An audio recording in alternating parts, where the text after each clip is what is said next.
Okay. Good afternoon and welcome to Teaching Artists Tuesdays 2. I'm Sharon Hill, Director of Arts and Education at the North Carolina Arts Council, and I'm just so pleased to have you join us today. This second series of Teaching Artists 2 is going to bring you through some new discussions and have you meet new artists and new experts in the field, and we are very excited for the opportunity. So thank you for joining us.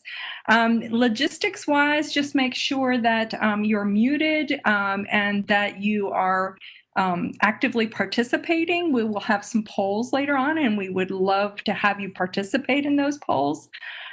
We also are very pleased to welcome our new technical partners at North Carolina Central University. They are bringing us this WebEx today and coordinating all the technical needs. So bear with us. This is our first time, and we are going to have a wonderful time with you this afternoon. You will want to be sure as we go along, there's going to be lots of links in the chat for you to take a peek at if you want more information about something that will pop up in the chat for you. And you'll also want to take a peek at the Teaching Artist Certificate Program description as well that will come up through the chat. If you're watching us on the Facebook page with North Carolina Central, it is also being recorded and will be available for you later through the Facebook pages and also through the North Carolina Art Council Facebook page and through our webpage as well. I want to introduce to you today a very special guest, my colleague, Kathleen Collier, who is the Director of Visual Arts and Accessibility at the North Carolina Arts Council, and she's going to be our moderator today. So Kathleen, welcome aboard, and I'm going to turn it over to you.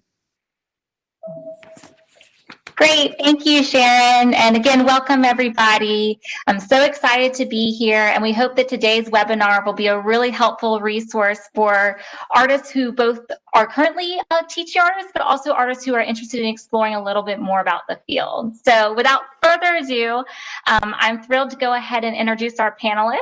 Panelists, feel free to give a quick wave as I do a quick roll call. I'll start with Mary D. Williams. Mary is a gospel singer, historian, and storyteller. Charles Phaneuf is the executive director at the United Arts Council of Raleigh and Wake County, an experienced theater professional. Jameeka Halloway is a professional theater artist and founder of the Black Ops Theater Company. And Yuko Taylor is a visual artist whose works combine her Japanese heritage with Southern culture. So thank you again for all being here today, and let's dive right in. We certainly will learn more about your experiences and background in teaching artistry as we navigate today's conversation. So our first question for our panelists is, how has the pandemic affected your perspective about your work and options for sustainable income as an artist? So who would like to kick things off? How about we start with Charles? All right. Yeah. Thank you, Kathleen, and appreciate y'all having all of us on here. I'm eager to hear from the other panelists and you know what kind of questions people have for us and whatnot. But I should start off by saying I really consider myself more of an administrator and a you know, an advocate for the arts than a teaching artist myself. But United Arts does work with a lot of teaching artists, so I can share a little bit some of what we're doing and what I've heard from artists and staff. The main way that we work with teaching artists is through our Artists in Schools program, which hires professional teaching artists to offer curriculum-based arts instruction in a K-12 setting, and that happens during the school year. And so we normally serve about 150 public and private schools. And the good news is that we're not really down because of the pandemic. Our staff has done what I think is a really nice job of moving that programming online so that we can still do the trainings for the cultural arts reps in each schools who are booking those and expos to connect the artists and the schools. So, you know, we're hopeful that that work will continue. There are 247 workshops, residencies, and performances in our directory. So, you know, that's a lot of artists who are still, you know, looking to book work this year. we work with artists in other capacities as well. And one thing I want to give a shout out for that we do with the North Carolina Arts Council is artist support grants. And we're currently offering grants. The deadline is October 1st. There's still a couple days for 5 counties, including Wake, Johnston, Lee, Harnett, and Chatham as well. And so I want to encourage people, if they haven't looked at that, there's still time to check that out, because I think that's, and the State Arts Council has opened those up so that artists can pay themselves with some of those funds this year, which I think is really important as artists are thinking about how to have sustainable income. More broadly, honestly, I am kind of concerned. Well, not kind of concerned, I'm concerned. I mean, because we know that, it's really hard for artists to have a sustainable income right now. The most comprehensive data I've seen is from the Brookings Institute, and it looks at creative industries broadly. And from April to July, they found that 1/3 of jobs in creative industries were lost. And I think that's, that story's not done being told yet, because a lot of venues are still closed. But, I'm also so impressed and inspired by the creativity that we see from both individual artists and organizations.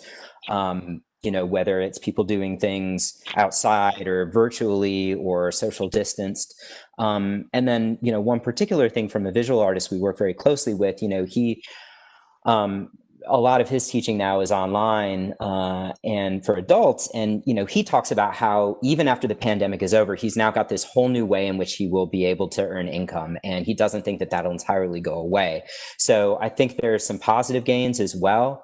So it's but I think the data tells us there's we have a long ways to go, and there's a lot of reasons to be concerned, and I'll be interested what other folks on the panel think on this topic too.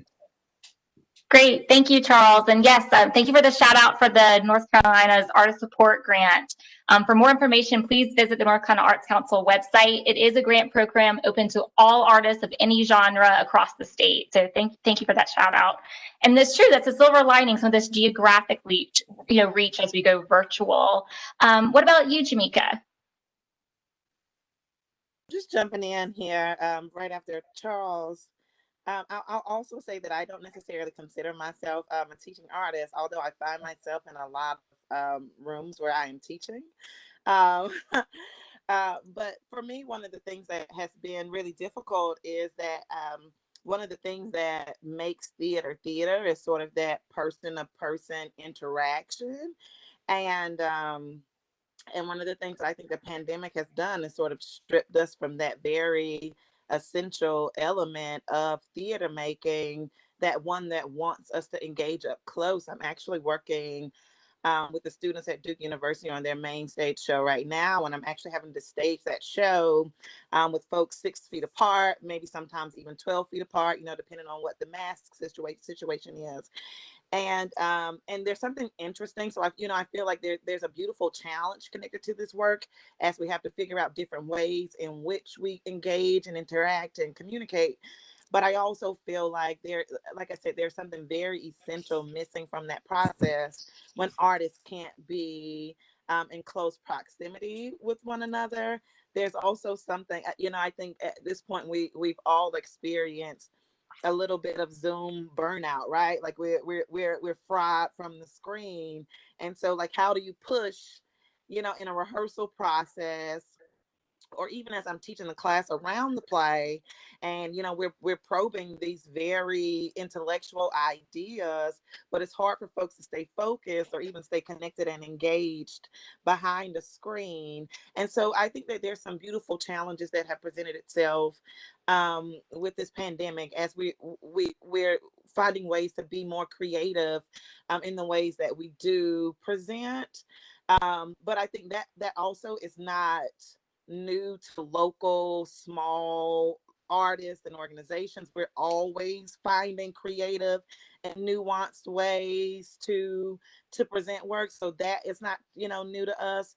But there's there's this element, there's this hybrid I guess right now the challenge that's presenting itself is that it's very hard to define what this art form is, because this is not the same art form that I came out of 6 months ago.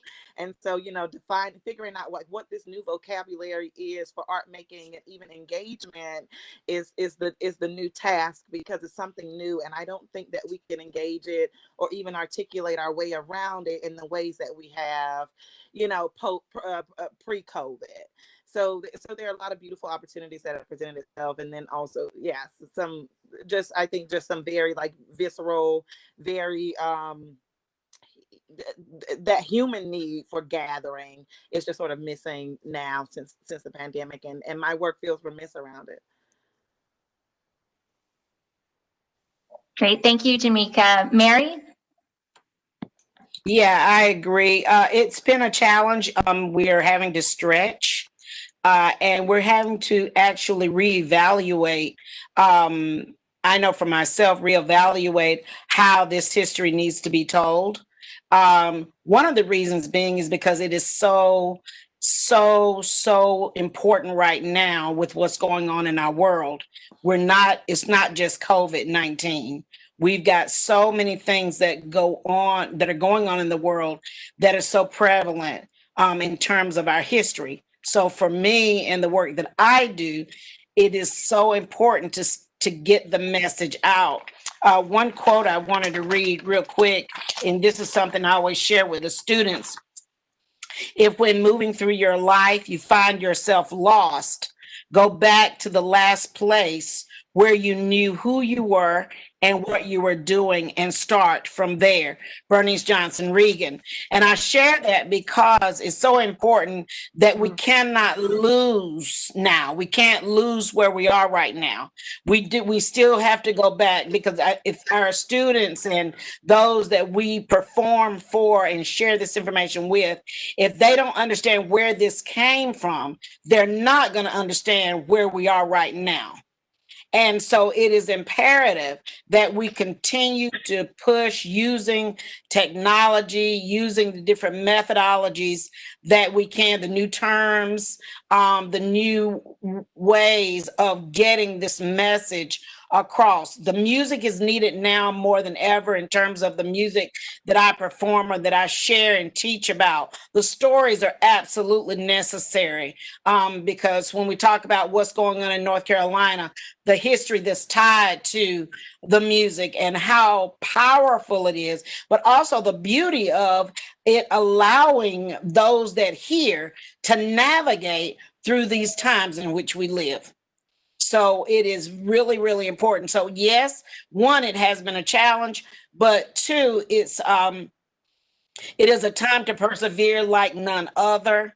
And it is a time to actually take these gifts and these offerings that we have and that we've used in the public sphere and find out how we can still offer them to a community that right now is being challenged in so many ways, so many avenues, where the students need a release when it comes to music, what that does when songs are being presented and they're able to have an experience. They can sing along with us, even though it is via Zoom.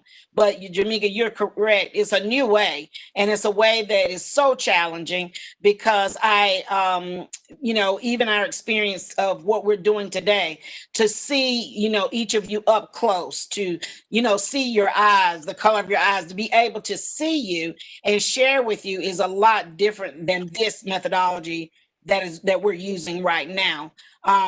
So we're having to learn how to navigate. How do you feel what's trying to come across in this medium? How hard do I need to work to make sure that we have the same experience via Zoom or Cisco than we would have if we were face to face?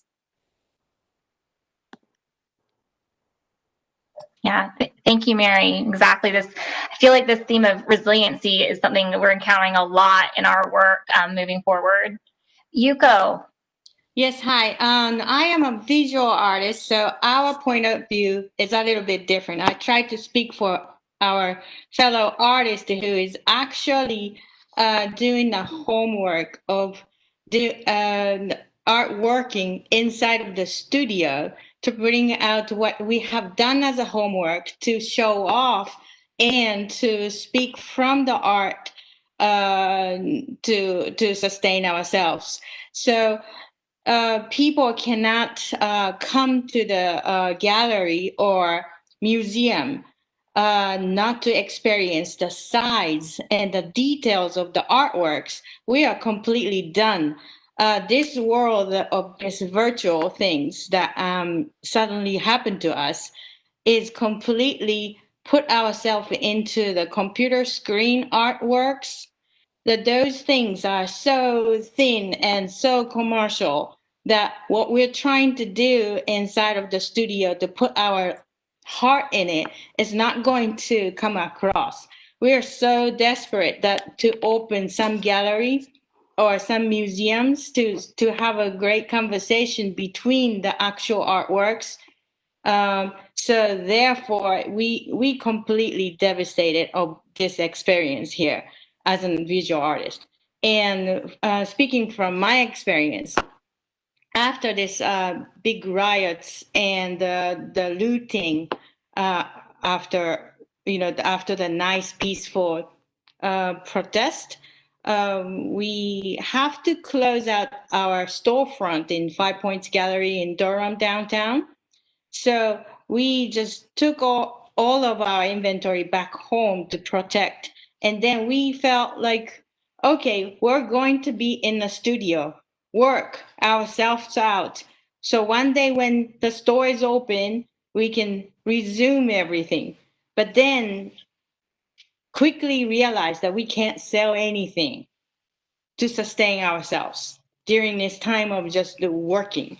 And we feel very nervous about our future. Some of the people has experience in teaching. They try to resume the teaching, but we cannot see each other. There's no space that we can invite people in to have this close contact to teach each other things. Those are completely collapsed. And so they try to go onto this computer screen to recording your methods or techniques and try to post it onto social media and did all those work is completely away from actual artwork that you're creating. So it's a computer works that we have to put ourselves in and do lots of researches. And then at the same time, we have to negotiate with the landlord to sustain this storefront. And so the rent money goes out, income not coming in, research is over top of our head. I did not know how we can sustain ourselves, but still today we are still going. Luckily, there's artworks that can small things will sell, so we are trying to help each other. But this happened to be a very different experience that we need to put our foot down to have other resource of selling our artworks.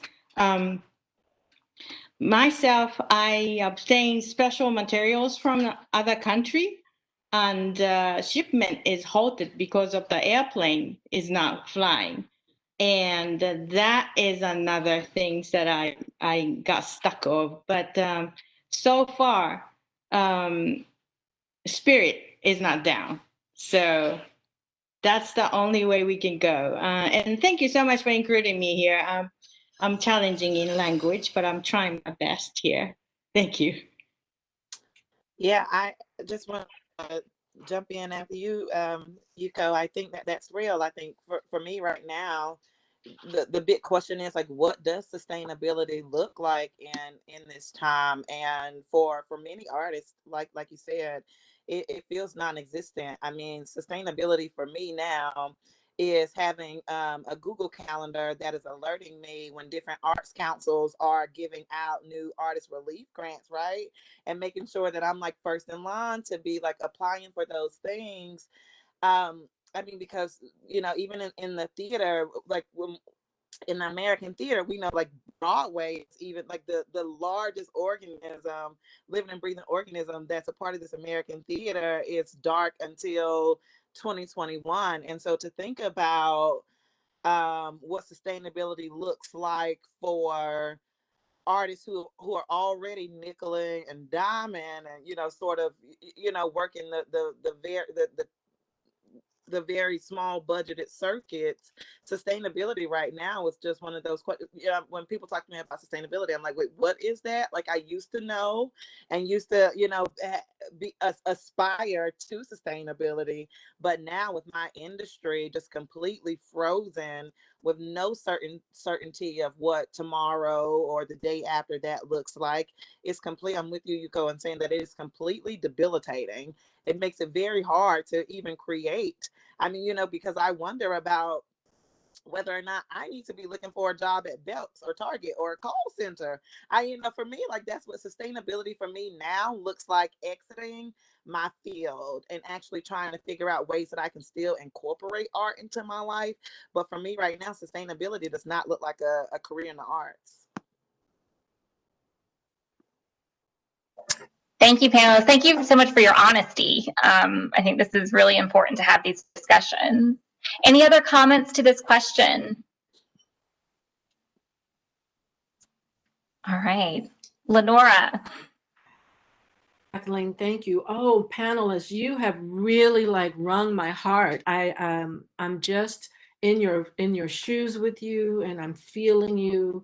I thank you for your generosity of how vulnerable you're being and the courage to speak about it. It's really difficult to the thing that drives you and gets you up out of the bed. And now, like Mary said, from Bernice Johnson Reagan's quote, go back to the thing from that you can last remember. That's really powerful. I think that gives some ability to stand in a place, if you know where to stand while you watch on the edge, and like the utterers, you're going to be one of those people who help the rest of the artists that are on this conversation right now. You're helping them.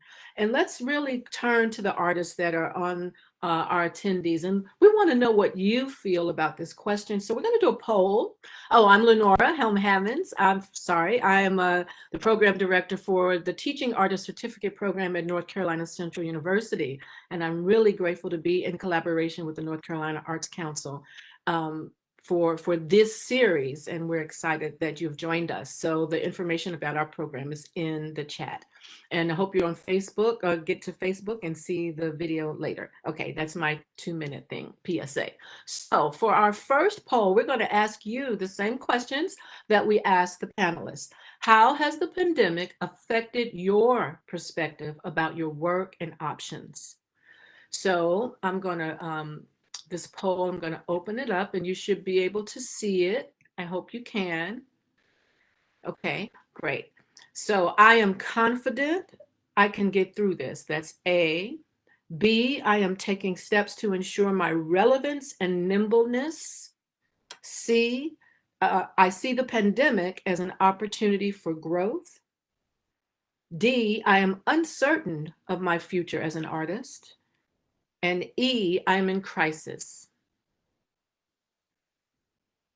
So let's see what, well, we're getting some responses here. Awesome. I'm gonna close the poll so we can see what people are saying. It looks like it's stopped munching now. Oh, it's still munching a little bit. Okay. All right. So here we go. I'm going to, let's see if we can see the results. Can you see those results? Or can only I? I think only you, Lenora. Let me see if I can share them then. Anthony, tell me if I need to do something different. If I close the poll, will it immediately go to everyone? Yes, and while we're going good here, just share it with everyone. Okay, will that let me do that? Okay, I'm going to do what I did before, check to see the detailed status. Okay, share my screen. Bear with us for 1 second. Put it over there. share my screen. There we go. Yay. Okay, so you see a bunch of other stuff, but if you can see that, we have, oh, those are just what they said. Who's on the, oh, I'm going to go back. Lenora, we can't really see it. We're picking up your desktop. Okay, so I'm going to go back and just tell you what people said. So of the folks that are online, we had 9% of the people said I'm confident. 35% of the people saying I am taking steps to ensure my relevance and nimbleness. 29% of the people online said I see the pandemic as an opportunity for growth. Only 3% said I am uncertain of my future as an artist, and 3% I am in crisis. So, you know, that's a little encouraging that we have people who feel like they can be flexible and they can pivot. Okay, I'm going to close. What some of the more specific, and this may just be something personal, but I'd be curious to know like what some of the demographics are behind some of those responses before we say we feel good about them. You know, because it's the only way to respond to that is through some equitable lensing, you know, putting a very equitable lens on that. So, you know, to think about like who are the folks who are saying that they feel confident and who are the folks who are saying that they are in crisis. I'd be interested in like what the demographics of that is. Exactly. And, you know, one of the great things about the poll surveys that we're taking and the ways that we're holding and collecting this information is to be able to come back and have a conversation on some of the subsequent conversations that we'll have that are scheduled. We're going to look at that closely because our goal here is to make sure that we are supporting our artists in the state. And if we're able to see, you know, who needs what, then yeah, we're going to do that. Did the poll results come up? Yes, I did it. I figured out how to do that. Okay. So we know that. I'm going to clear it all now. All righty. Let me go back to my and clear all. There we go. You want to save the poll questions? Yes. Yes. Okay. Great. All right. Moving on to our next question for panelists. Have you ever attempted to engage working as a teaching artist? And if so, what are some of the challenges or barriers to delivery of your work in a teaching model? So, Jameeka, for some reason you come to mind for this one. I think a little bit what you touched on earlier. I'll hand it over to you. Yes. So I would say, okay, I'm muted myself. Could you just repeat that for me one time, Kathleen? Yeah, sure. So basically, it's, have you ever attempted to engage your work as a teaching artist? And what are some of the challenges and barriers of kind of fitting your work into a teaching model? I think that the challenges for me fitting my work inside of a teaching model is that for a large portion of like what people expect from you as a teaching artist inside of some organizations or some schools and institutions that you go into, they are expecting a very Western model and and one that is not as decolonized as a model that I would like to work in. And so I find myself struggling because I'm very intentional about moving inside of time rhythms and patterns that feel good to me, that feels good to my soul, that are conducive to my family environment. I have a child and am also a big center of my family.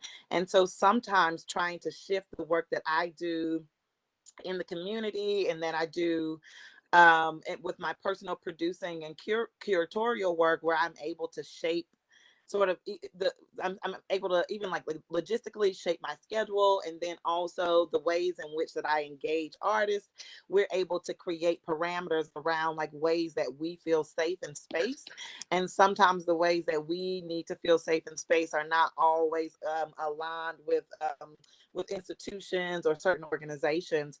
And so I think for folks who are actively engaged in trying to deconstruct institutional models and decolonize the ways in which we engage one another and even ourselves and our self-care inside of processes, it's very hard to make that shift. And as artists, you learn to do what you must do to make the money. Like, you got to get your bag, you got to get the check, right? So you learn to do what you have to do to survive inside of those models. But I'm always really curious about like what some of the internal struggles become for artists as they have to navigate certain institutional standards or expectations. Jameeka, could I follow up a little bit about some of those struggles you mentioned for artists? So certainly like this access, just even getting the time to want to talk about your work. And is it like a conflict of trying to fit your work model into the organization, what they have, their organization or planned? If you could just follow up a little bit, I'd love. Yeah. Can I just ask you for a little bit more specificity? Yeah, no, I guess I'm kind of like, is it just kind of like these kind of, I don't want to say butting of heads, but do you feel like you're having to, I don't want to say sacrifice seems too harsh of a word, but your own creativity to kind of fit this mold? Yeah, I think is that a fear? Yeah, absolutely. So I think, yeah, absolutely. There's always a little bit of tension there when it comes to like some of the things that different audience bases are interested in, and lots of times like people want to engage you as an artist, but they don't want to engage you like fully and all that you bring and the community that you bring. I think even as a theater artist, lots of times I enter into institutions and I'm very clear about like the people that I want on my team. So I'm very clear that when I come into a space, I love to have a black lighting designer, I want a black sound designer, I want black hair and wig, I want black, or people of color in general. And lots of times when you enter certain spaces, people have their own teams ready to facilitate processes for you. And so I think for me, lots of times I realize that people that I actively try to pipeline through to opportunities get left out of like what some of the times like institutions want or expect or have capacity for. I think also in terms of just self-editing that one may have to do sometimes living in certain spaces is also real, when you feel like there are parts of yourself that you even have to curb, or how you present that you have to curb in order to fit inside of like certain teaching models can feel very crippling. I hope that answers it. I'm sorry if I'm rambling. And I'll jump in there with what Jameeka is saying. I think I support what you're saying 100%, because I've been in the shoes where you go somewhere and you want to share the work that you do, and you have to have the kind of conversation with the host, your host presenter, the person who hired you, a school district, and really have that kind of discussion where this is the way I do my work, and talk it all the way through, so that they understand what you need and what that means. And especially in this day and time, when someone calls me and they say, oh, we want you to come in our school district and do programming for our young people who say they want BIPOC artist content, but you can't do this and you can't do that and you can't do this. We don't want you to talk about this artist, and this is off the table. And that is frustrating for artists of color. That is frustrating when we go into a situation where that's what, that conversation about decolonizing the environment, that is something that artists of color are really talking about a lot today. And I'm so glad you brought that up, because on our later in this series on December 1st, we are going to specifically talk to artists of color in the state to know what's going on. We're not trying to pass the buck of the conversation or pass it off or not talk about demographics.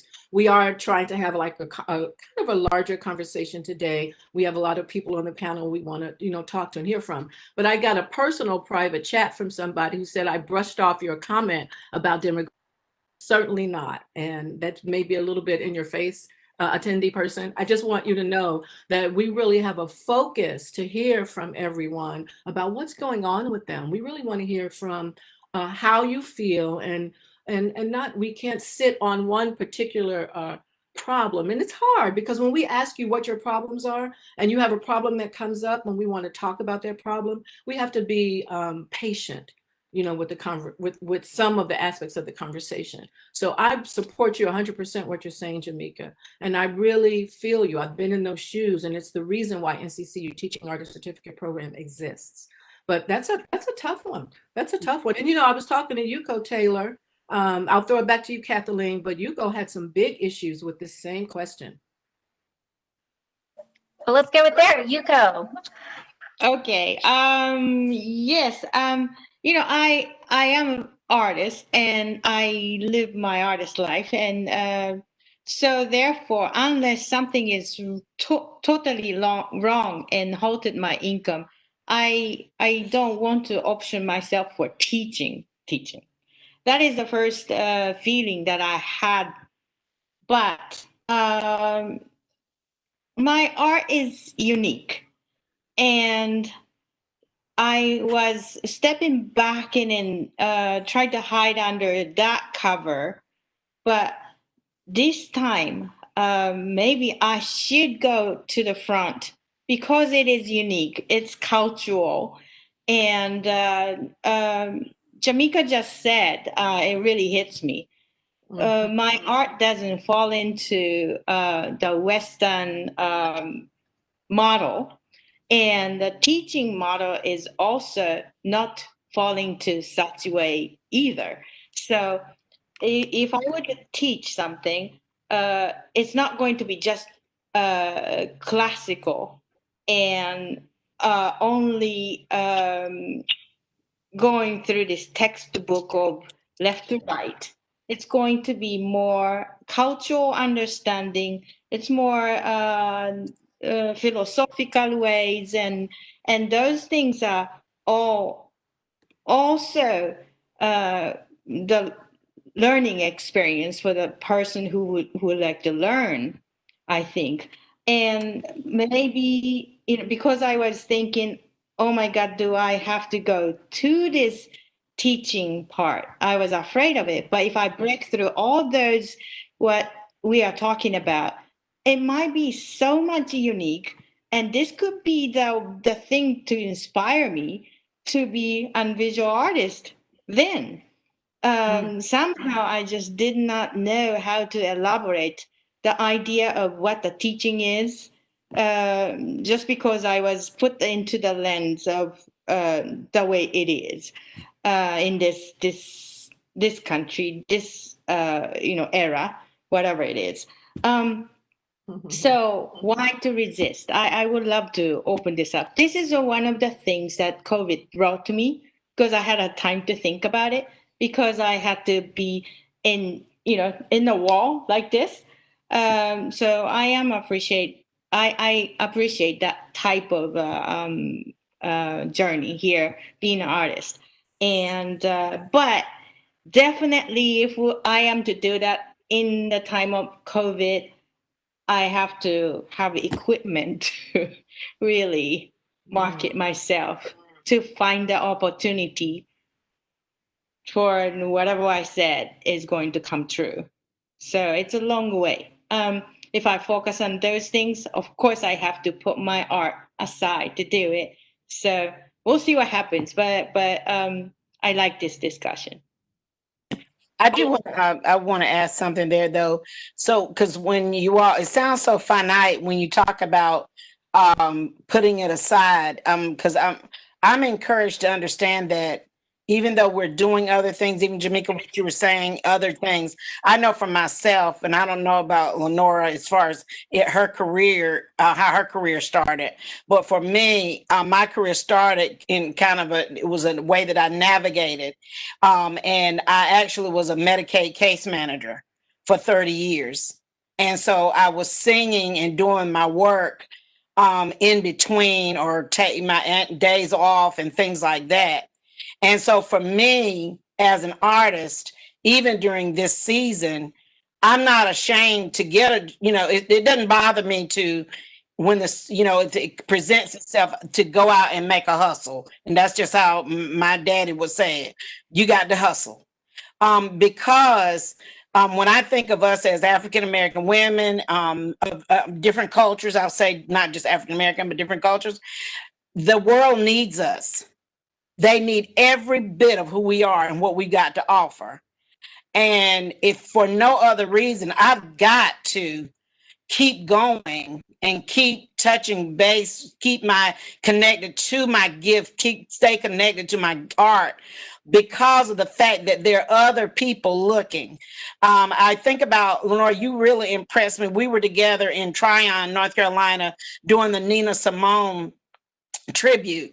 That's actually the first time I ever met her. But I just love the beauty of this jazz and gospel and all these impulses coming together, making new acquaintances. And then even when to see her, Lenora herself, conducting an orchestra. I mean, my niece, I let everybody, I wanted other African-American girls to see what can happen. What happens when you've got so many odds against you. Mike Wild and I've been working on the play Blood Done Sign My Name, and I teach a seminar, like a seminary, for Christian students. And one of the first things I was talking about when I talk about women when it comes to ministry, but the first quote I use, and Mike uses this in the play, Zora Neale Hurston says that the Black woman is like the mules of this world. I'm not saying it to be, I'm just talking about me right now culturally as an African-American female. But I understand that what has to happen, that our students and all of these avenues that we can put ourselves in, for some young person to see us and to understand that, listen, it hasn't been easy. But to persevere, knowing what your gift is, your talent is, and to keep moving. If I've got to work at the grocery store, the food line, the Dollar Tree, okay, I'll do that in order for me to keep striving. But I'm not going to let go of my gift. I'm not letting go of it. If I have to get out here and sing on the side at the cat bus, stop. Because somebody's watching, somebody's being inspired by the very fact that your cultural artwork is impacting their life. And what an expression that they would not have a chance to see if you weren't there, So it's just a lot of hard work, and it's a lot, but we really can't. We've got to find ways that we can tie in what we're doing to this new world that we're in. I'm not the one with the answers, but I can definitely ask the questions.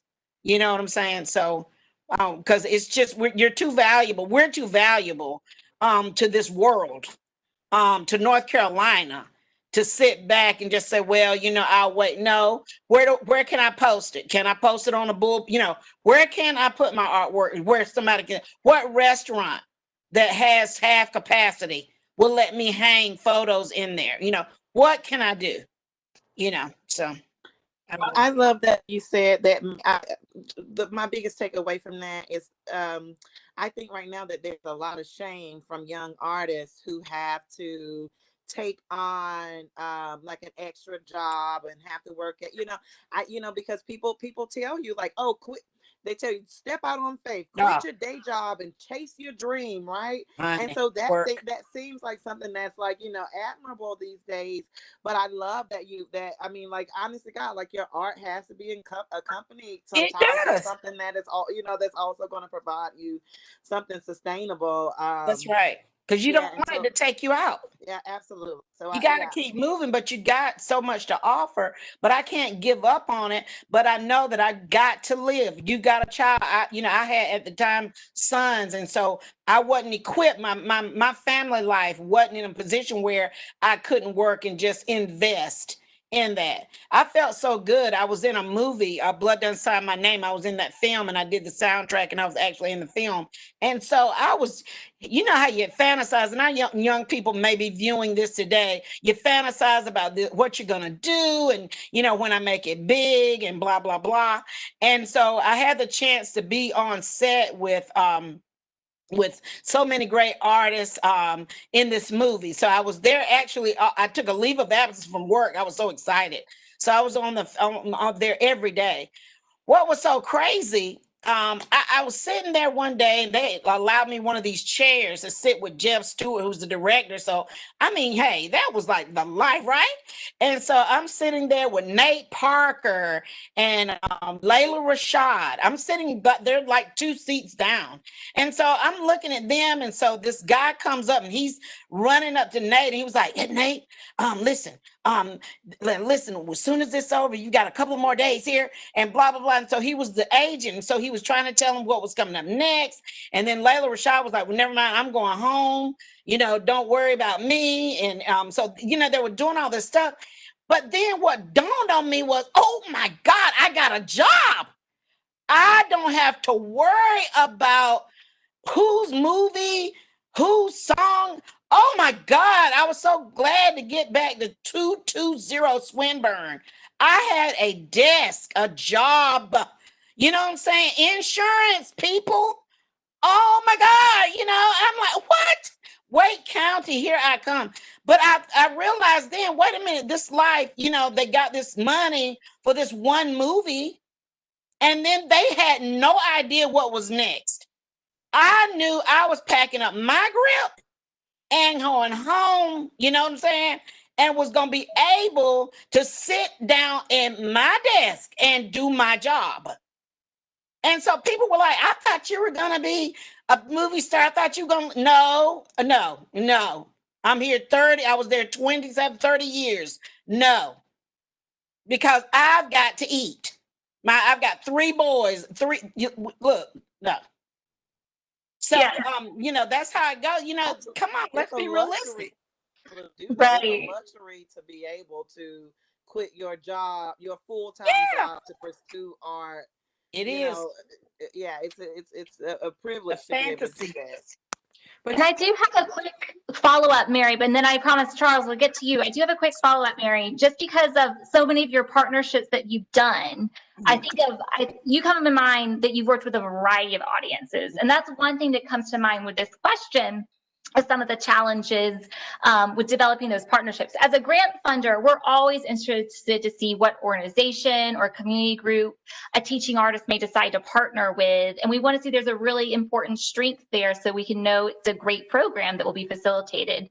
Do you have any advice maybe on developing those partnerships, especially when you're starting out in the field of teaching artistry? Yes, I do. I do. For young people, don't take any person you meet for granted. Don't assume that they're too low on the pole for you to connect with. And by all means, don't burn your bridges. That you know, because people don't understand is that I may meet, you know, I met Lenora again, like y'all heard that, but then I don't know where it's gonna lead. I have no idea where all this is going. Sharon, the same way. Sharon actually came and saw me doing a presentation kind of undercover when I was there. But the thing of it was that you meet people, you're so glad to meet them. Don't burn your bridges, connect with people. You don't have to chase people. You know what I'm saying? Like, you know, Mike talks about this all the time, you know, how that somebody will tell you, well, you need to meet Oprah. And it's like, well, I don't have Oprah's number. I don't know anything about meeting Oprah. Don't worry about Oprah. Let's just deal with the people you meet in North Carolina that you run into by happenstance and get involved. You know, I told my sons that I have 3 boys. But my son, this is way back. They were like, I can't find a job. I said, well, let me tell you what your mama did. I said, your mama couldn't find a job and at that time I only had 1 child. So I volunteered. I would literally, and this is the truth, I'll borrow money to put gas in a Volkswagen just to know how to back gas. in a Volkswagen. I volunteered at Rex Hospital for just a few days. And that was my way. And I did it like twice a week consistently because no one seemed to want to hire me. And when I applied to my very first job, which I was there for like 4 or 5 years and then went straight to Wake County, the crazy thing about it was they were so impressed with the fact that I would work for free that they hired me. So Right. I'll tell young people, and they need not. One of the things about it is, I think these TV shows have really embellished this whole thing, this fantasy. When we talk about The Voice and all this stuff, it's almost like they feel like that one opportunity is going to take them for the rest of their life, and it doesn't. It is hard work. It's your soul, it's your love, your passion. All this stuff has to go for it. And then you work with pride. I don't care if you're washing dishes. Work with pride, knowing that all of these steps are going to help you get to where you're going. And I didn't mean to talk so much, but. No, thank you, Mary. Thank you. Definitely. And now, Charles, I'll hand it over to you. What are some of the barriers or challenges you maybe have seen with some of your teaching artists that you work with through your career? Please elaborate. Sure. And I really appreciate all that the other panelists have served. And I think there's a lot to think about in terms of how institutions interact with artists, how we're valuing equity. There's so much to unpack here, and y'all have given me a lot to. And I guess also just, with listening to Mary talk, I was just thinking back to when I heard you perform the first time with Mike and how meaningful that was. And so to think about your journey as an artist, I feel underqualified to be here, but anyways, I'll try to answer the question, and, maybe add just like a little bit of, complement some of what's been said. And some of what I guess I've been thinking about as I've been listening to the other panelists is just about too, how some of these institutions overlap and how that creates challenges for artists in terms of how they interact. So if we're talking about a teaching model, whether an artist is interested in working through an organization like United Arts or the Durham Arts Council with their CAPS program that also serves Orange County, or Chatham County also has an Artists in Schools program that's a little bit newer. But in each of these situations, I like to think that, there's a way, while there are barriers, I think, with each of those school systems and with each of those institutions, not that we are necessarily intentionally putting up, but that, honestly, I think we often are, which is why we have to audit our work and evaluate our work to make sure we're valuing equity, diversity, and inclusion. But that, there's also interesting challenges at the intersections of how these institutions work together. And I'll just give a specific example, which is that, right now, we have a tradition in the last few years of putting artists into the schools during the Bluegrass Festival. And we work with the IBMA Foundation and Wake County Public Schools. And, so we've learned that during COVID, each of the schools in Wake County has a very different approach to how they're handling scheduling. So then if we have an artist, for example, somebody like Dom Flemons, who we're trying to place in different schools, well, he's now being asked to put together different programs for different schools, because there's a certain amount of difference just school to school about how they're handling remote learning right now, even while we're in the middle. And we're also in this interesting moment where there's hybrid, and then there's going to be in person, or maybe we're going to go back to remote learning. So, those are some of the barriers. But I like to, I think of myself as an optimist that, these institutions are, while they have a lot of work to do, whether it is equity work, whether it is work, on technology, we all have a lot of work to do, but that the institutions are trying to move towards a place of being artist friendly, but just recognizing that there's a lot of barriers, and that, that's a lot for artists to navigate. And so I mostly, I think probably the value of me being here today is hearing and listening. And I think that's probably about, the most I can share about barriers right now that, yeah. Thank you, Charles. And I would echo that too. Us at the North Carolina Arts Council, we too are, doing a lot of reassessment and working with arts partners across the field. But we also are always happy to hear from artists. It helps me in my job. The more artists I get to hear from kind of help to make partnerships with organizations across the state. You know, we're always looking for new talent or established talent that we haven't had developed a relationship with. So don't ever hesitate to reach out to us. We are a resource for the state, and we're happy to help all individual artists in a variety of genres. Kathleen, can I jump in on that real quick too? One thing I Sure. want to, from hearing all of you talk, you're dead on, right, in all aspects.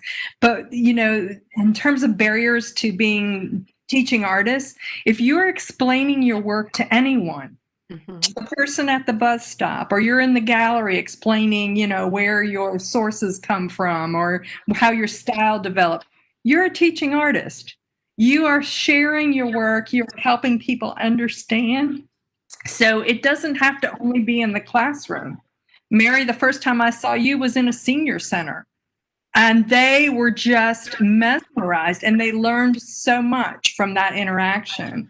So never assume that you're not teaching, that you're not sharing. You are making a huge difference out there. I just had to throw that in there.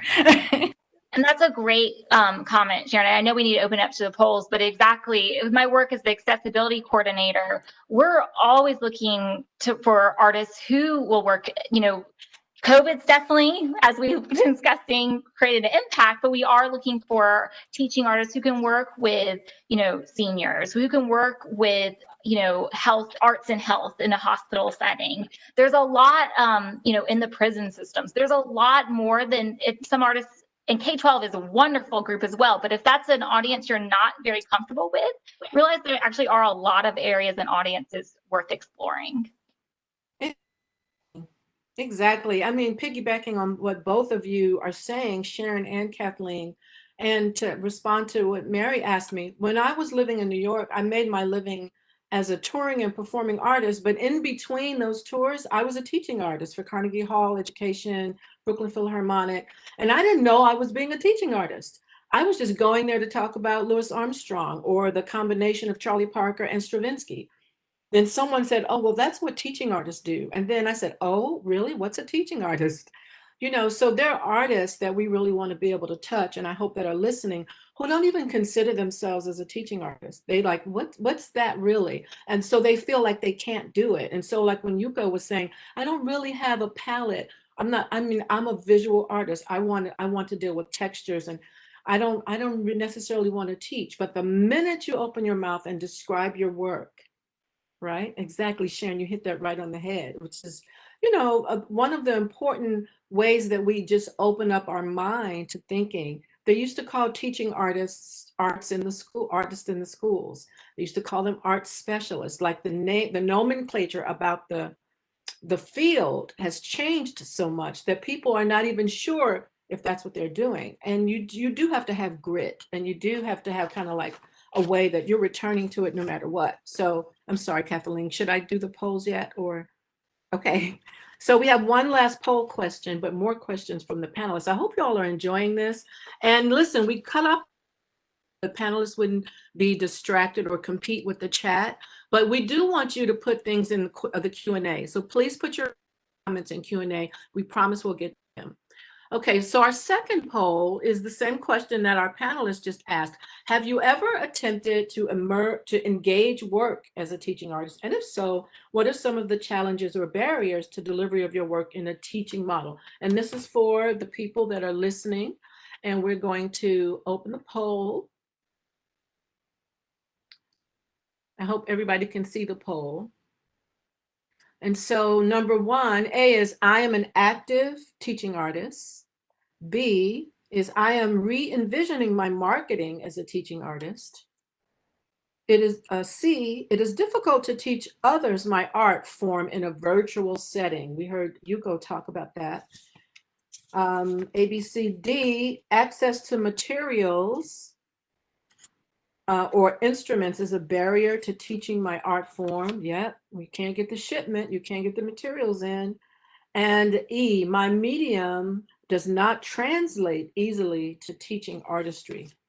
And to that, you'll be surprised. We can teach you how to translate it. Okay, so now, yeah, we have a lot of people responding to this poll. Nice. Okay, I think this time I know how to show the results. Oh, they're still munching away there. Okay, I'm going to close this so that we can see. We'll close the poll, waiting for participants to submit responses. And hopefully we can show the poll results in just a second. 7 seconds, it says.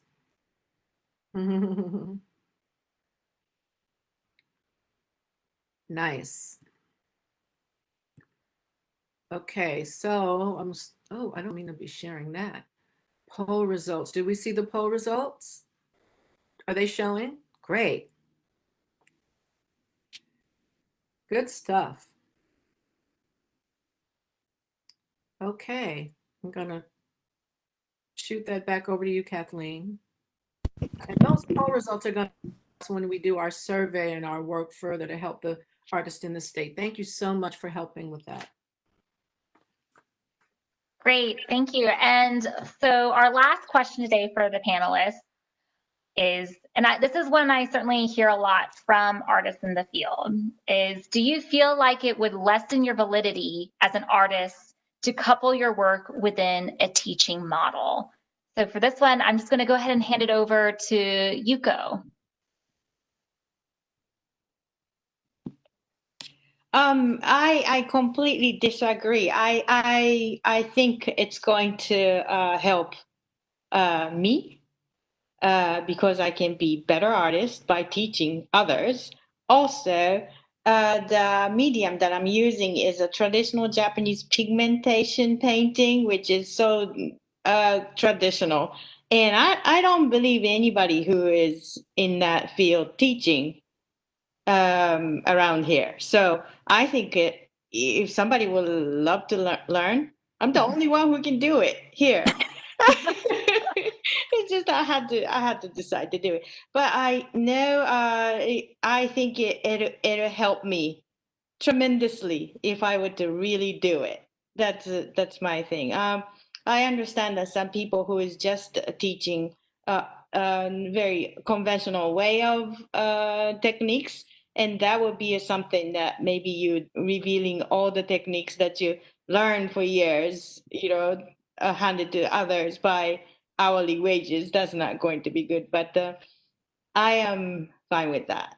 And also, I would like to add here that to teaching those kind of very special things, I would think that I would like to do it in very privately setting, so that I can, hands to hands teach how to mix the pigment into the resin glue, and then make your own paint and apply carefully to traditional hand skim paper, this and that.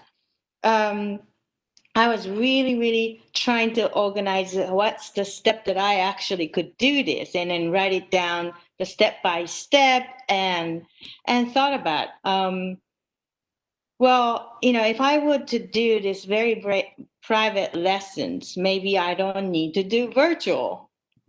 Even, so maybe 101, that be something that we can be carefully doing that. Or I can even do a Zoom session to 101.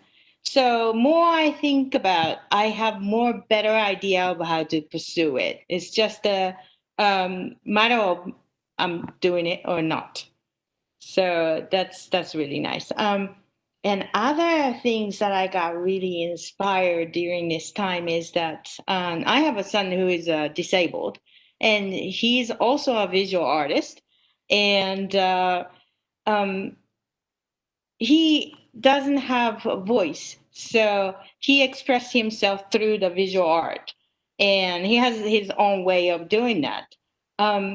One time I taught one autistic adult person 101 how to apply the paints to the canvas, and he doesn't have a word at all. He is not my son. I don't know him, but we had a great conversation without saying a word. through the artworks. And I love that experience. I probably would like to go back to there too. But one thing, I don't have a credential for teaching in institutional teaching styles. I don't think I can, teach in a university or high school or anything like that with my history. So 101. You can get a certificate from us. Oh, I'm good at it.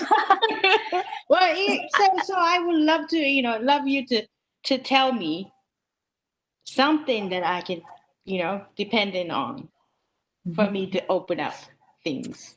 And Yuko, it sounds like teaching artistry is already interwoven into your practice, this tradition of the technique. I mean, it's already built in there, this kind of tradition of the technique. So thank you. What about you, Jameeka?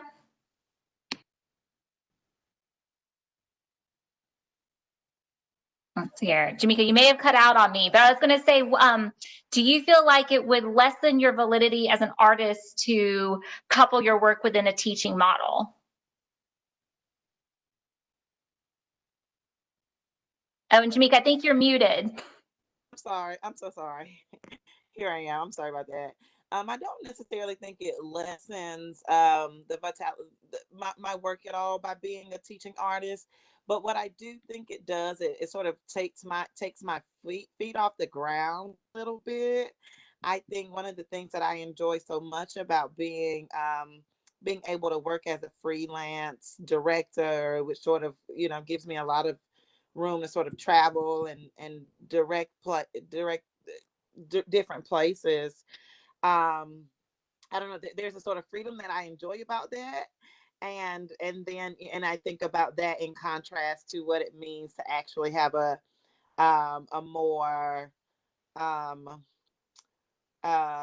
grounded schedule inside of teaching artists. And I just don't necessarily know right now it sort of aligns with my rhythm as an artist and how I like to be able to move and the fluidity in which I like to do it. So no, I don't think it lessens the validity of it, but I definitely think it, and I could be wrong. Like this is something I have not considered outside of being asked this question. So no, I don't think it lessens the validity of it, but like I said, I definitely think it adds a little structure to my life that I'm not necessarily ready for right now. There's something, like I said, that I do enjoy about the free working freelance, and although there's not a lot of sustainability connected to freelance because it's gig oriented, there is still something for me that feels good about the freedom that exists inside of it. Great, thank you. Mary? Yeah, I love the teaching model because it places us when it comes to the teachers, artists, residencies. What I think of when you have a residency where you're going to a school, you stay there for several days. It, to me, is just awesome because you get that opportunity to really take the time to help the students develop. The change or the challenge is that the age groups, so if you've got your primary levels, you've got to really curtail things based on attention span, and how much you want to share so that they will stay engaged. Middle school, high school, the same. So those things have to be ironed out in terms of that kind of thing. But I love it because I've actually done that. Even I was in Iowa, believe it or not, doing that.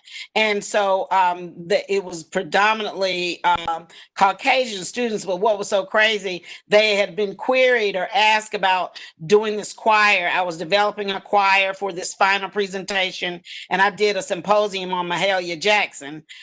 So they were, nobody really wanted to be, a part of this, that when they queried them, they told them that I was coming. So then when I got there and we were in the auditorium, I started out with 3 people. And so I went ahead, I'd flown in, and I actually brought my musician with me and one other vocalist. So we were all there. So like I said, what, 2 or 3 people. So then we just started. We went ahead and we just started. And so we saw students like peeping in from the sidewalk and trying to figure out what was going on. So they just literally started coming in, just coming in. So every time a large group would come in, I would stop. We would restart. I think we were doing Did My Lord Deliver Daniel. I was telling about the history of that song as far as the spirituals. What was so crazy when it all finished, and I was there for almost a week, when it was all said and done, we had to do the final performance. We had too many students for the risers, and they had to stand on the floor. That's just how crazy it got, because once they found out what was connected and how they were able to connect with the music, it wasn't this odd thing anymore that like to volunteer to be a part of, but they got a chance throughout that week to understand what the music was, how important it was. And so it worked out fantastic. And so, but they were coming, it was so funny because it was like they were coming in, throwing down the book bag. Can we join? Come on, so I think that just learning the demographics, and so you can curtail what the work is you're doing so that you, again, keep the students engaged. But I would have to say the residency to me is the best, because when you leave, it's I know each time I've done it with Mike and I've done it by myself, but each time it's something that happens with these kids, the students, where they're ignited when we leave, and then they stay in touch. So we get to kind of mentor and keep up with them. Definitely. And I think that's what you hit on about working with the different audiences. I think that's a lot of fun with being the teaching artist. My background in museum education, I always loved okay, how am I going to use this lesson with elementary students? How am I going to do this lesson with college students? How are you going to do the lesson, with seniors? I think it shows when you're passionate about your work and you get to think about it through all these different lenses. It adds some creativity to it and some fun, and how you relay the message. So thank you. It really does, because I do the spirituals. I do this, traditional music from slavery all the way up. So we were actually last year at Sanderson High School. I was asked to come in. I did a couple of days of talking to the students. But what did I know? They invited the guy that won The Voice, Chris Blue. So they had invited him too. And I'm like, okay, here, because he's all this energy and all this up tempo music. So it was so crazy, because afterwards, after I presented and everything, and the students were so engaged because they get to sing with me. So then at the end, he was like, how do you get them so engaged in that old stuff? I said, listen, I can't even explain it. I can't even explain it. But they were so engaged. And I thought, really, that was too really extreme, and Chris Blue, very charismatic and contemporary. But it worked so beautifully. He and I worked really well together. It went over really well at the school, to so much so that we got invited to do some stuff just for principals, and so they could get us to come to other schools. So it really worked. But you got to tweak it, but I just make sure to stay in my vein. And when I say that, I tell artists this all the time. If they know that when they get Mary Williams, they know what they're going to get. They know what kind of music it's going to be. You can't reinvent yourself every month. Every year you come in with a whole new genre of music. Everything about you is totally changed. You can't keep an audience like that, and you definitely won't have a following, because they don't know ever what to expect from you. And so it'll mess you up. So, that's kind of what I just stay, I stay in my area. Great. Thank you, Mary. And what about you, Charles? Maybe also with in your experiences recruiting new artists, or kind of just your experiences in the arts administration side with really promoting teaching artistry.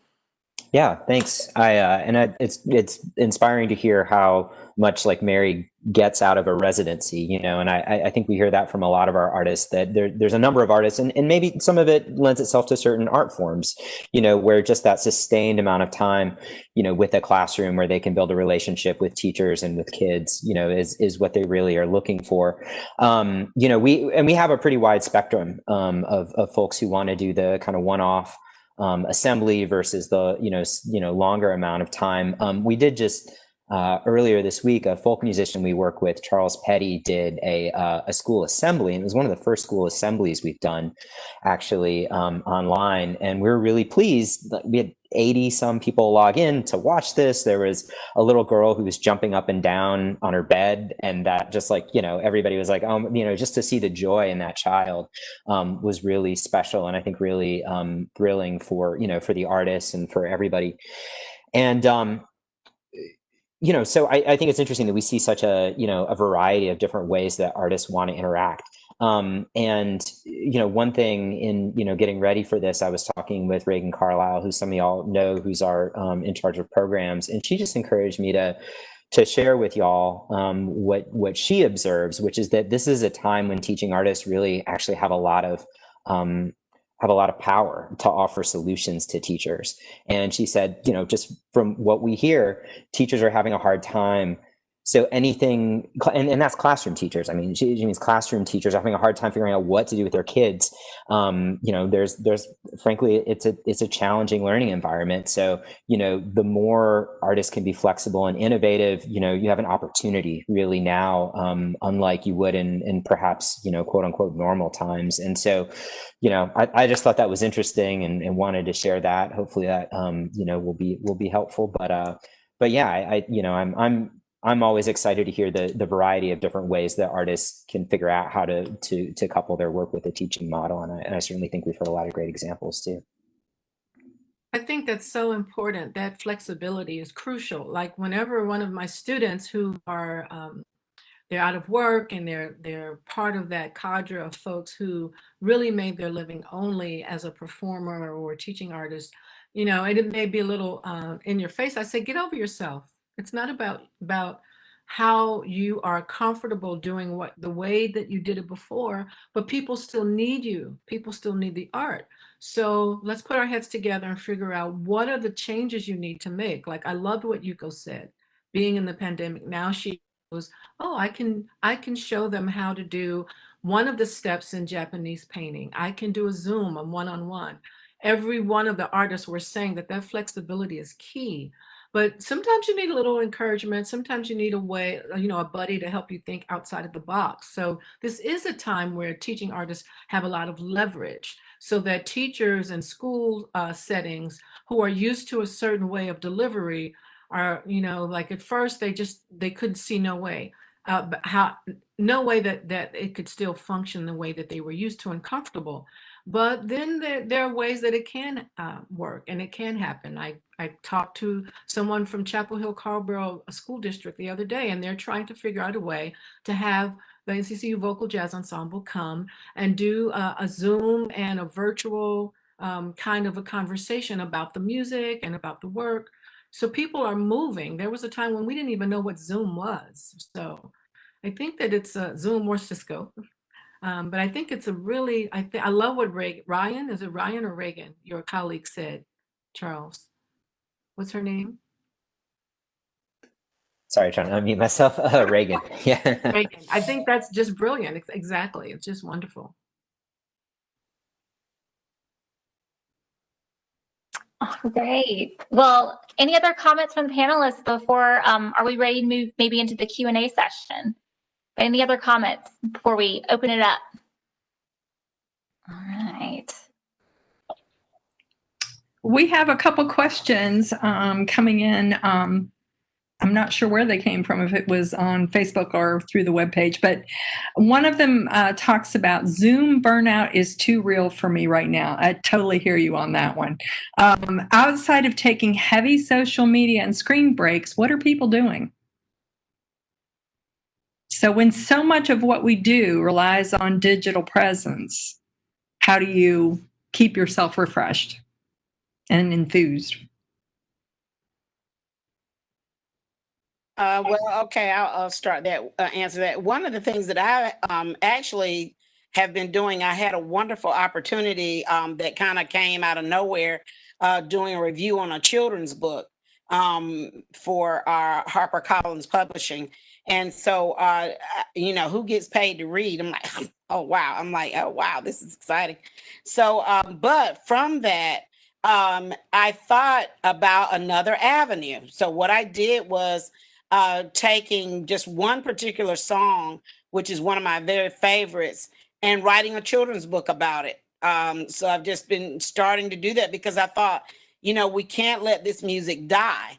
And so then, because you're right, when I'm off Zoom, I literally, someone needed me to do some songs for different things for different avenues. So I literally was in their backyard and they were filming me in the backyard singing. I'm like, hallelujah, thank you. I don't have to do Zoom, so it worked out really good. I was so excited. I was all over myself. But what I did from that was I realized again another avenue. So I actually thought about some of the traditions when I talk about music that are kind of fading, which are the African American male quartet groups and female quartet groups. So I thought, you know what? A lot of young people don't even know about that. So my web, the person that did my web, she was like, well, Miss Mary, you can do a blog. You got a web page. I mean, do a blog. And I'm like, right. Oh yeah. Well, I've never done it before. So she's been sending me other people's blogs. And so what I did was I literally one day called up one of my dad's very older friends that started this quartet group, the Dependable Quintet. And he's at 80, 87. And he said, I'm not feeling the best, but if we're going to talk about that, oh yeah, I'll be okay. I'll be okay. So I took my phone over there and my tablet, and I interviewed him about the quartet music and what that was all about. And so I'm going to do a blog about that.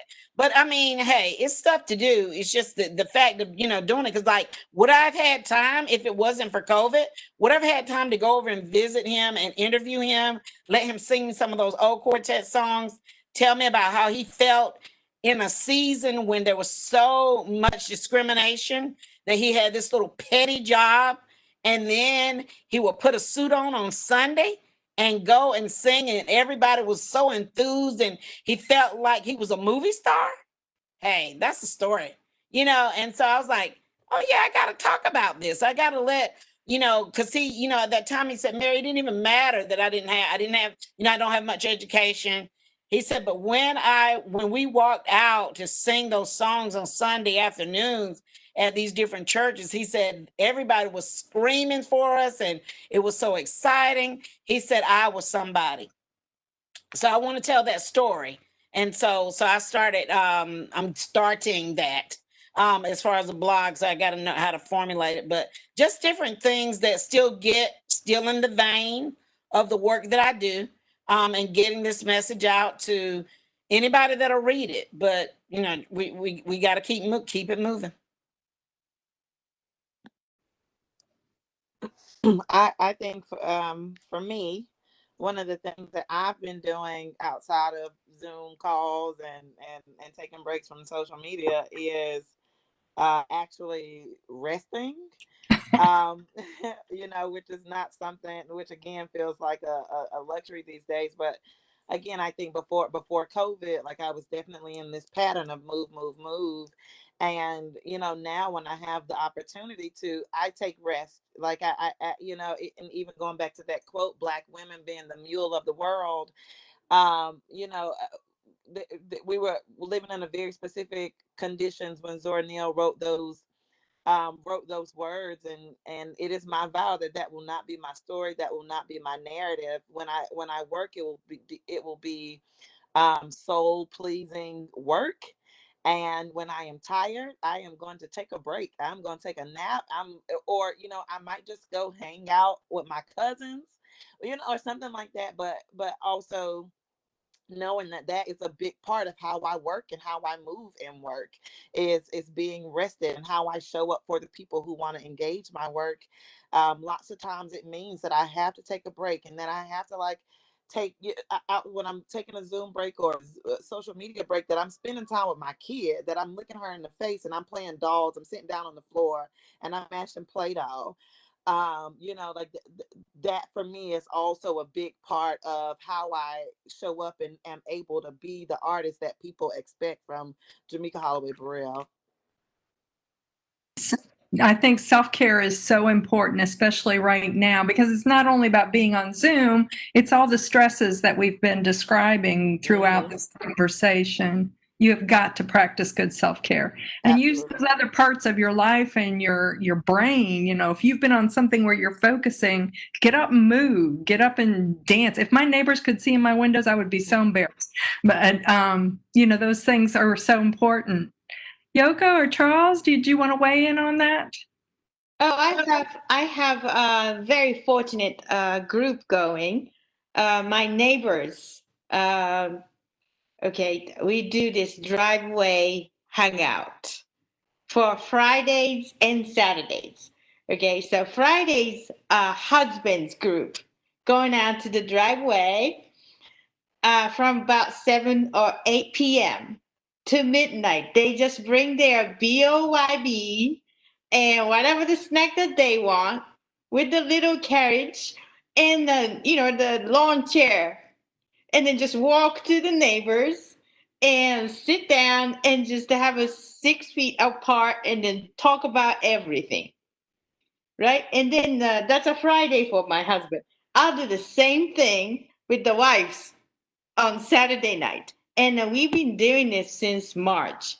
It's so nice. Sometimes they get about, but it's so much nicer. We don't talk about husbands behind our backs. That's the rules. And then everything goes very well. I am really getting the rejuvenating feelings about seeing the live person after dark, under the sky, stars, breeze. It's so nice. Try out. You can start your own group. Changing environment, I think, is really important. And I'm writing down your address, so I'll be there on Saturday night. We'll all be there. Exactly. Charles, you're kind of like us. You're on Zoom probably half of your life. Do you have any hints or? Yeah, I mean, I love all those the things that people shared, and just a couple more things. Maybe I just find a lot of rejuvenation in reading a book. I don't want to read on a Kindle or on a. I have a friend who's like, we're in a book club together, and he's like, I just got the book on my phone. I was like, no, what are you doing? Like, don't get it on your phone. Like, get it, get an actual book. At least. I should, that works for him, but I want to read an actual book printed on paper. And then we have a really great greenway system in Raleigh. We're very fortunate to have that. And so that's a nice quiet place. Sometimes when my wife and I go on a ride together, sometimes I just go out there by myself, but that's a little nature bath. That's good stuff too. Sounds amazing. We'll all be doing that tonight too, but so important to take time for yourself. You're giving so much of yourself. And anybody that's in the arts knows that giving is so deep and so soul level that you have to nourish yourself too as well. So please do that. We're getting short on time, but I think we could do another question quickly. This is from Jeanette Brassard online. And she said, what's been forefront on my mind since schoolwork is limited right now is how we can spread our gifts better to partner with non-arts partners. I believe it will help grow our industry and create stronger links with non-arts opportunity and funding in ways we rarely have experienced before. So this is an example of one of those things that perhaps the pandemic is offering us new opportunities that we have to look in different areas. I was going to jump in about the accessibility front. With that, I feel like right now there's a lot we've mentioned this before, senior living centers and health centers, even though they can't do in-person programming, there's a huge need right now for developing, after we talked about virtual fatigue, but developing virtual programming to help combat social isolation and promote creativity during these times. So I would really recommend artists reaching out to their, local, there's a lot of creative aging networks across the state. Arts Access is a great organization that helps statewide with connecting. Their primary goal is to create, these inclusive, meaningful experiences for people with disabilities. So I really recommend reaching out to Betsy, who's the executive director over there, and they would be also a great network to get connected with on that front. some of the people who are on Facebook and have thrown in things like they do nature baths of long walks, in-town parks, creek walks, dancing tango to get in the 6,000 steps and 30-minute walk, energy yoga. All of that sounds amazing. And paint has been painting professionally for 60 years. In where is this area? Caldwell County. Would there be an interest in Caldwell County? So yeah, we've got a lot of people. Some of them on here from Atlanta. We've gotten a lot of interest in wonderful things. I think this has been a really, really strong presentation today. Yes, and unfortunately we're out of time, and I cannot thank our panelists enough. This has been such a rich conversation, and you've given us much to think about. And I hope our audience as well. And Jeanette, we didn't quite get through your question, but perhaps at another session. I wanted to thank everybody and thank NC Central for hanging in there with us with the WebEx. Jameeka, I forgot you were alumni. That's right. And we are going to have another session in a couple weeks on October 13th at 3 p.m. We will have a session that kind of started back in July with Eric Booth. And the topic is going to be entrepreneurial or die. So sounds very dramatic, but we're looking for some solutions to the current situation. So carrying this discussion a little bit farther. We hope you will join us at that time.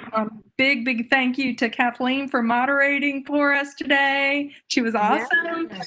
And Lenora for putting all this together. This was fantastic. And thank you, audience. And we'll see you soon on the 13th. Bye.